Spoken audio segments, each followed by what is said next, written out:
दोस्तों, अभी हम आपको इस ब्लॉग में माइकल जैक्सन के बारे में बताने वाले हैं। अर्थात आज का हमारा विषय है माइकल जैक्सन बायोग्राफी इन हिंदी। माइकल जैक्सन का नाम तो हम सभी ने सुना है, लेकिन उनके जीवन शैली के बारे में हमें नहीं पता, जिस वजह से गूगल पर प्रतिदिन इस तरह के सर्च होते रहते हैं, जैसे कि Michael Jackson history in Hindi, Michael Jackson biography. इसलिए मैं आपको उनके बारे में बताने वाला हूँ। माइकल जैक्सन का जन्म 19 अगस्त 1958 में हुआ था। उनके माता का नाम कैथरीन जैक्सन तथा उनके पिता का नाम जोसेफ जैक्सन था। माइकल जैक्सन अपने माता पिता की 8वीं संतान थे। ये टोटल 10 भाई बहन थे।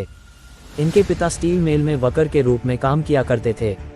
माइकल जैक्सन बहुत ही छोटी उम्र में संगीत के प्रेमी बन चुके थे। माइकल जैक्सन शुरुआती दौर में काले क्लबों में प्रदर्शन किया करते थे। उसके पश्चात निर्णय सन 1967 में big boy Steve town record label के साथ रिलीज किया, लेकिन दर्शकों को उनका ये बिल्कुल भी पसंद नहीं आया। उनके इस सिंगल में कोई भी दिलचस्पी नहीं लिया। माइकल जैक्सन का विवाह 18 मई 1995 में हुआ था। जब उनकी आयु 35 वर्ष की थी तब उन्होंने लिसा प्रेस्ली से विवाह किया। ये विवाह ज़्यादा दिनों तक नहीं चला, जिस वजह से 18 जून 1996 में उन्होंने एक दूसरे को तलाक दे दिया।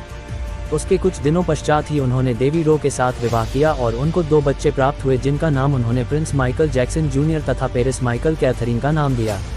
माइकल जैक्सन ने सन 1966 में जैक्सन के बैंड का नाम बदलकर जैक्सन 5 कर दिया तथा उसके पश्चात उन्होंने 1969 में अपना पहला गाना रिलीज किया। उस समय उनकी आयु 11 वर्ष की थी। उनके गाने का नाम आई वॉन्ट यू बैक था। ये गाना उनका बहुत ज़्यादा हिट रहा और लोगों द्वारा बहुत प्रशंसा करी गई।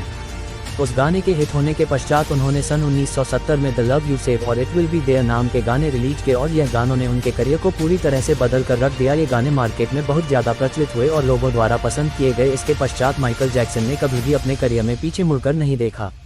माइकल जैक्सन सन 1975 में माइकल जैक्सन पिक्चर रिकॉर्ड से जुड़े और उन्होंने अपने ग्रुप का नाम बदलकर जैक्सन्स रख दिया और इसी दौरान उन्होंने 2 और हिट पॉप गाने गाए, जिनका नाम था शेक योर बॉडी तथा एंजॉय योरसेल्फ था और यह गाने लोगों को बहुत ज़्यादा पसंद आए। उसके पश्चात उन्होंने सन 1979 में यूपी के रिकॉर्ड के साथ मिलकर अपना पहला सोलो एल्बम रिलीज किया, जिसका नाम था of the wall.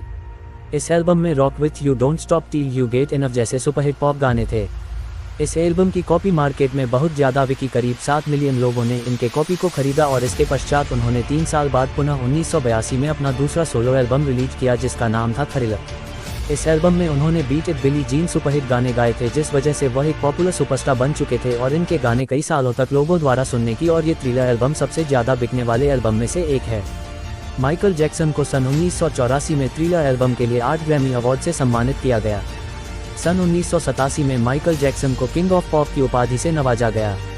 Michael Jackson कविता बहुत सारे अवार्ड से नवाजा गया है, अर्थात वह सबसे ज़्यादा अवार्ड उनको मिले हैं। इसके पश्चात उनके नाम पर 23 गिनीज वर्ल्ड रिकॉर्ड भी दर्ज है। माइकल जैक्सन की दूसरी शादी होने के 3 महीने बाद ही उनके पुत्र एवं पुत्रियों की प्राप्ति हुई थी, जिस वजह से 8 अक्टूबर 1999 में उन दोनों का तलाक हो गया। माइकल जैक्सन ने अपने भाई के साथ विजय टूर 1984 में हेडलाइन और 2 लाख से अधिक अमेरिकियों को माइकल जैक्सन के एक नई एकल सामग्री का प्रदर्शन किया और यह आखिरी प्रदर्शन था उनका अपने भाई के साथ। उसके पश्चात जब कान शर्ट के टिकट की बिक्री पर विवाद उठा तब जैक्सन ने अपने आय का अनुमानित 3 से 5 मिलियन डॉलर लोगों में दान कर दिया।